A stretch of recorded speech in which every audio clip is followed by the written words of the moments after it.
It's Monday morning, traditional laundry day, and Amish families are already up before sunrise, ready to tackle mountains of clothes with age-old techniques. With large families averaging 7 to 8 children, laundry isn't just a chore. It's a full-day event that brings family members together in a well-choreographed routine of washing, wringing, and drying. The humble wringer washer is as common in Amish households as a smartphone is in English ones. That's what the Amish call non-Amish folks.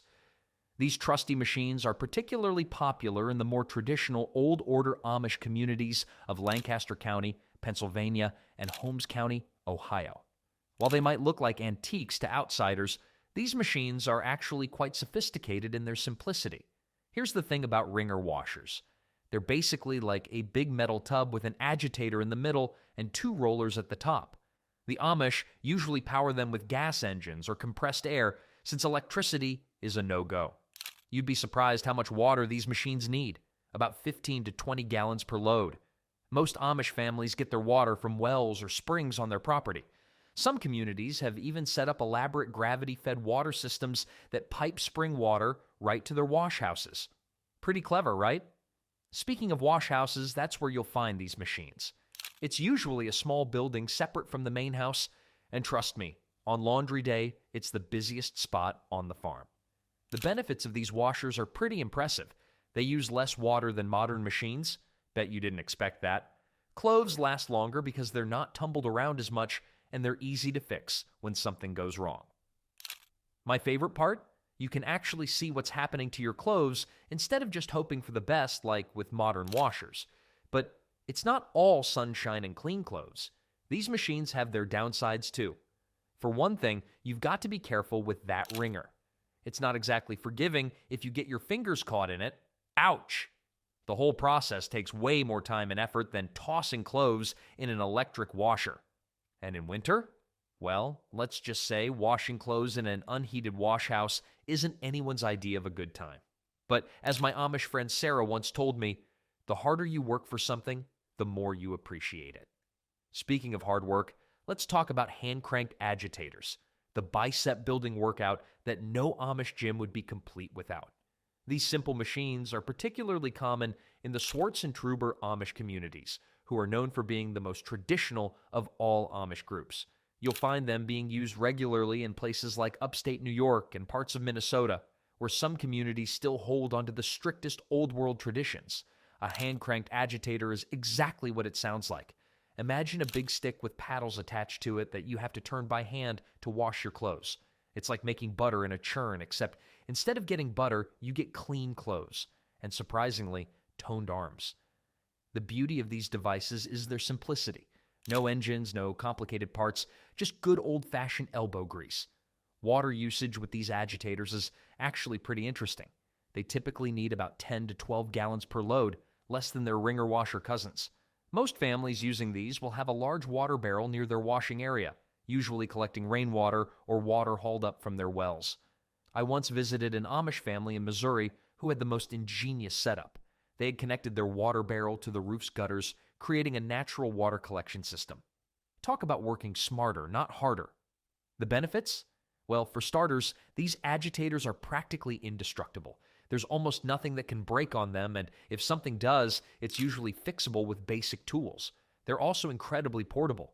Need to wash clothes while camping? Just bring your agitator. Though I doubt many Amish families are planning camping trips. The real advantage is the control you have over the washing process. You can adjust the speed and intensity based on how dirty your clothes are. But let's be honest about the downsides. Using a hand-cranked agitator is like signing up for an arm workout you never wanted. After about 15 minutes of cranking, your arms feel like they're ready to fall off. And if you've got a big family's worth of laundry to do, well, let's just say you might want to ice those shoulders afterward. It's also time-consuming. Each load needs about 20 to 30 minutes of continuous cranking to get properly clean. I once asked an Amish grandmother why they didn't switch to something easier. She laughed and said, "Why would we need easier? We've got plenty of children to help with the cranking." Which brings us to another traditional method that's still hanging around in many Amish homes, the trusty washboard. Washboards, the original six-pack maker of the laundry world.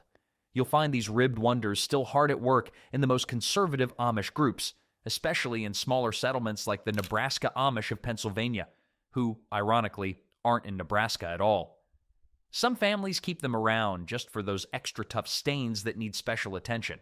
Kind of like having a manual backup when your smartphone dies, except, well, the Amish don't have that problem. A washboard might look simple, but there's actually an art to using one properly. It's basically a corrugated metal or glass surface in a wooden frame that you rub clothes against to get them clean.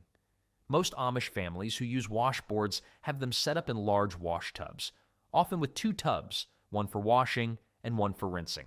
Each tub needs about 5 to 7 gallons of water, which might not sound like much until you realize you're probably going to need to change that water several times during a full laundry day. Getting water to the washboards is its own adventure. Most families have a pump system, either manual or powered by a gas engine, to move water from their wells to the wash area. Some clever folks have rigged up gravity-fed systems from nearby springs. My personal favorite was an Amish family in Indiana who built their entire wash house on a slight slope, using gravity to help move water between tubs. As they say in the community, work smarter, make your back hurt less. The benefits of washboard washing: for starters, you can really target those stubborn stains, like when little Jacob decides to slide into home plate in his Sunday best. You also use less water overall compared to bigger washing systems, and there's practically zero maintenance needed. Plus, you get an impressive upper body workout without paying for a gym membership. Some Amish women joke that you can tell a seasoned washboard user by their forearm strength. They could probably win any arm wrestling contest in town. But the disadvantages? Oh boy, where do we start? Your knuckles take a beating that would make a boxer wince. It's incredibly time-consuming. Washing a single shirt can take 5 to 10 minutes of scrubbing. And remember, we're talking about families that often have 8 or more children. The physical toll on your back, arms, and hands is no joke either. As one Amish woman told me with a laugh, "By the end of laundry day, I feel like I've wrestled with every piece of clothing." And the clothes usually win. Speaking of winning the laundry battle, there's one secret weapon that makes all these manual washing methods more effective. Let's get down to the nitty-gritty of Amish laundry, their famous homemade soaps and stain removers. In a world where most of us grab whatever's on sale at the supermarket, Amish families are mixing up cleaning solutions that would make your great-grandmother proud. These aren't just nice-to-have extras, they're absolutely essential when you're dealing with everything from grass stains to grease from buggy repairs. The basic Amish laundry soap recipe has been passed down through generations, and it's surprisingly simple. Most families start with a base of lye, made from wood ashes, talk about recycling, lard or tallow, often from their own farm animals, and water. Some add borax and washing soda for extra cleaning power. My favorite part is how they scent their soaps, not with artificial fragrances, but with herbs from their gardens like lavender, mint, or lemon balm. One Amish woman told me, "If you can't pronounce what's in your soap, it probably shouldn't be cleaning your clothes." For stain removal, they've got some tricks that would put modern stain sticks to shame.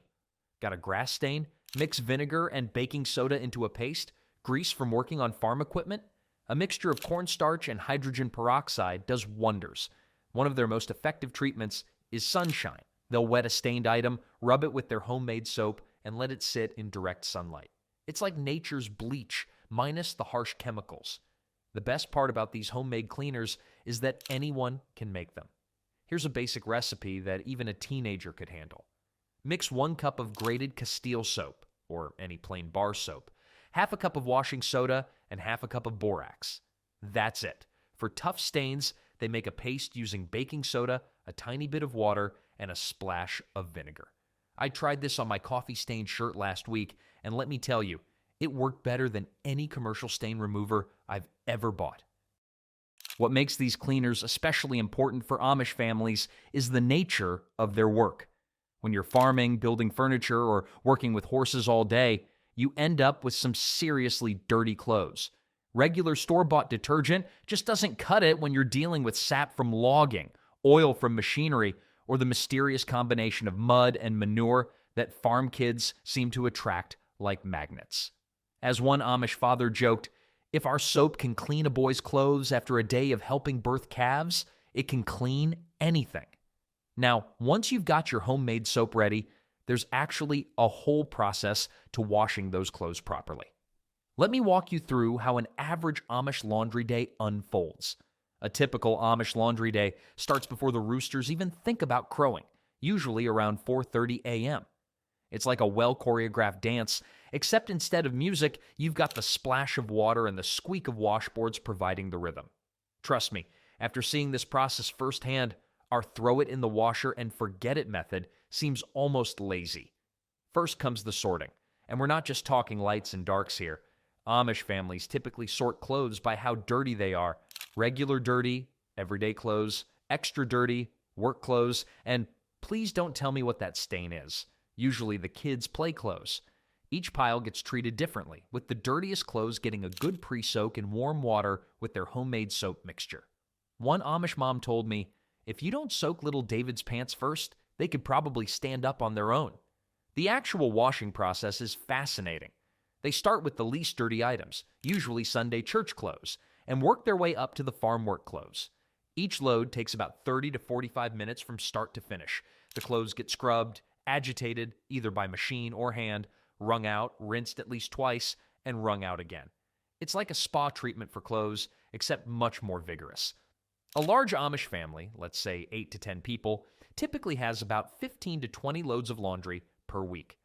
Most families do laundry twice a week, usually on Mondays and Thursdays. The washing area is usually in a dedicated wash house or an area of the barn, keeping all the water and soap away from the main house. Some families have even rigged up clever pulley systems to move heavy water buckets around. Work smarter, not harder, as they say.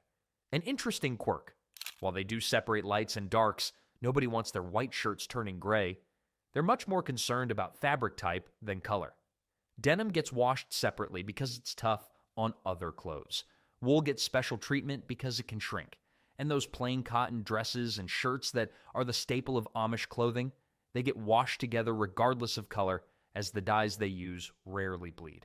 The whole process for a family's laundry can take anywhere from 6 to 8 hours, and that's with several people helping. It's not just about getting clothes clean, an Amish grandmother once told me. It's about teaching the young ones the value of work and the importance of caring for what we have. But how do they dry all these clean clothes without using a single watt of electricity? Let me tell you about the Amish clothes drying system. It's literally a breath of fresh air. While most of us are pushing buttons on our dryers, Amish families are practicing what might be the world's most environmentally friendly way of drying clothes: the good old clothesline. But don't let its simplicity fool you. There's a whole science to this that would make a meteorologist proud. Clotheslines in Amish communities are like solar panels in modern neighborhoods. They're everywhere. Most families have multiple lines set up in their yards, usually between 100 to 200 feet of total line space. That might sound like overkill until you realize they're drying clothes for 8 to 10 people at once. The lines are strategically placed to catch both morning and afternoon sun, and they're usually positioned far enough from dirt roads to avoid dust, because nobody wants to wash those clothes twice. The Amish have mastered the art of reading weather signs for the perfect drying day. They look for what they call good drying weather, a combination of sunshine, light breeze, and low humidity. Did you know they can often predict rain better than your smartphone's weather app? They watch for things like the way smoke rises from chimneys, how the leaves turn on trees, and even how their horses behave. One Amish farmer told me, when the crickets sing louder than usual, better get those clothes in quick. But what about winter? Here's where it gets interesting. Some families have large indoor drying racks set up in their basements or attics. Others string lines in their wash houses using the residual heat from their water heating stoves. My favorite winter solution came from an Amish family in Michigan. They created a drying room next to their kitchen using the heat from cooking to help dry clothes. Talk about multitasking. The comparison to modern dryers is pretty striking. While electric dryers can damage fibers and shrink clothes, line drying actually helps clothes last longer. Plus, the sun naturally bleaches and disinfects, and that breeze, it's nature's fabric softener. The only downside is that line-dried clothes can feel a bit stiff at first, but as one Amish woman joked, a little stiffness in your clothes keeps your posture straight during church. Weather challenges require creative solutions. If it starts raining suddenly, and believe me, it always seems to when you have 3 loads of washing on the line, there's usually a mad dash to get everything inside. It's like a family fire drill. Except instead of stopping, dropping, and rolling, it's grabbing, folding, and running. During winter storms, they might have clothes drying inside for days, turning their homes into what one Amish child cleverly called a clothes forest. And here's something you might not expect. The smell of these naturally dried clothes is absolutely incredible. But that's a whole other story. Modern detergent companies spend millions trying to replicate that incredible fresh air smell of line-dried Amish laundry. You know that mountain fresh scent they advertise on detergent bottles? Well, it's about as real as a plastic Christmas tree compared to the genuine article. The secret to that amazing Amish laundry smell isn't in fancy perfumes or chemical formulas. It's in the perfect combination of sun, wind, and those homemade soaps we talked about earlier. When clothes dry in the fresh air, they actually go through a natural deodorizing process. The ultraviolet rays from the sun kill bacteria, the stuff that makes clothes stink, while the gentle breeze infuses them with the scents of nature. One Amish woman laughed when I asked about it, saying, "Why would we want our clothes to smell like a fake mountain when we have real grass and flowers right here?" Here's something fascinating. The smell actually changes with the seasons. In spring, clothes pick up the scent of apple blossoms and fresh grass. Summer brings hints of wildflowers and hay. Fall adds a crisp, leafy note. And winter? Well, winter-dried clothes have this incredibly clean, sharp smell that no artificial fragrance has ever managed to capture. As my Amish friend Mary puts it, every season has its own perfume and it's always free. What makes this even more interesting is how different materials pick up these natural scents. Cotton, which most Amish clothing is made from, is like a scent sponge. It soaks up all those wonderful outdoor smells. Linens get this incredible crispness to them. Even those heavy work clothes come in smelling amazing, though one Amish father joked, "Give my boys an hour in the barn and they'll fix that right up." The contrast with modern laundry methods is pretty stark. Commercial detergents try to make clothes smell clean by coating them with artificial fragrances that often trigger allergies and headaches. These fake scents can be so strong they compete with your perfume or make you sneeze. Meanwhile, the natural smell of Amish line-dried laundry is subtle and clean. It's the kind of fresh that makes you want to bury your face in a pile of warm sheets straight off the line. I once brought home some pillowcases I'd washed and dried at an Amish friend's house. That night, my husband asked what new fabric softener I was using because the pillows smelled so good. When I told him it was just sun, wind, and simple soap, he wouldn't believe me. Speaking of simple things, wait until you hear about the materials these clothes are made from. If you think choosing between cotton and polyester is complicated, wait until you hear about Amish clothing materials. Their wardrobe choices aren't just about style, although those black hats and bonnets are pretty iconic. They're about practicality, durability, and some seriously smart fabric choices that make laundry day a bit more interesting. Cotton is the superstar of Amish clothing, but not just any cotton. They typically use a heavyweight, durable cotton that's more like what your great-grandparents wore than the thin t-shirt material we're used to today. For everyday dresses and shirts, they often use a cotton broadcloth that's so sturdy it could probably survive a tornado. One Amish woman told me with a grin, "If our dresses were any tougher, they'd get up and wash themselves." Work clothes are a whole different story. The men's work pants and shirts are usually made from a heavy-duty cotton twill or denim that's thick enough to withstand farm work but still breathable. Fun fact, these materials actually get softer and more comfortable with each wash, unlike modern, fast fashion that falls apart after 5 trips through the laundry. As one Amish farmer put it, "My work pants are older than some of my children, and I have 8 kids." When it comes to special occasions, wool makes an appearance, especially in men's suits and winter clothing. This creates its own laundry challenges because wool needs special care to prevent shrinking. I once heard about a young Amish man who tried to wash his own suit and ended up with something that would have fit his 10-year-old brother. Now they keep wool washing as a specialized skill passed down through generations. The full laundry list for an Amish family is pretty impressive. Everyday dresses and aprons for the women and girls, plain shirts and trousers for the men and boys, Sunday best clothes, work clothes, night clothes, undergarments, stockings, handkerchiefs, bonnets, and those famous black hats, which by the way rarely need washing, they just get brushed clean.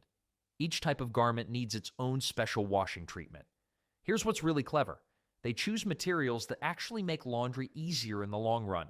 Their fabrics are selected not just for modesty and durability, but also for how well they clean up. Dark colors hide stains better, smart when you're working on a farm, and natural fibers generally clean more easily than synthetics. Though, as one Amish teen told me while wrestling with a grass-stained dress, sometimes I wish we could wear those exercise clothes that just wipe clean. And when you're washing clothes for a large Amish family, believe me, you want every advantage you can get. Doing laundry for a large Amish family isn't just a chore. It's practically an Olympic event. Let me break down the numbers, and you'll see why they start so early on laundry day. An average Amish family of 10, which isn't uncommon, typically handles about 15 to 20 loads of laundry per week. That's roughly 60 to 80 pieces of clothing per day. Here's a quick breakdown. Each person usually has about 6 to 7 everyday outfits, 1 or 2 Sunday best outfits, plus night clothes and undergarments. Do the math, and you're looking at around 70 items per person that need washing regularly. With 10 people, that's 700 pieces of clothing in rotation. No wonder laundry is a family affair. The responsibility typically falls to the mother and daughters, with younger girls starting to help around age 8 to 9. They work in teams while one person washes, another rinses, and someone else hangs clothes to dry. It's like a well-oiled machine, or as one Amish mom joked, we're the original assembly line. A typical laundry day starts at dawn and can run until mid-afternoon. That's about 8 to 9 hours of continuous washing, rinsing, wringing, and hanging. As one Amish grandmother cleverly put it, by the time you finish washing the last load, the first child has already gotten dirty enough for another wash. And that's why they do this twice a week, keeping up with the never-ending cycle of clean clothes for their busy, hard-working families.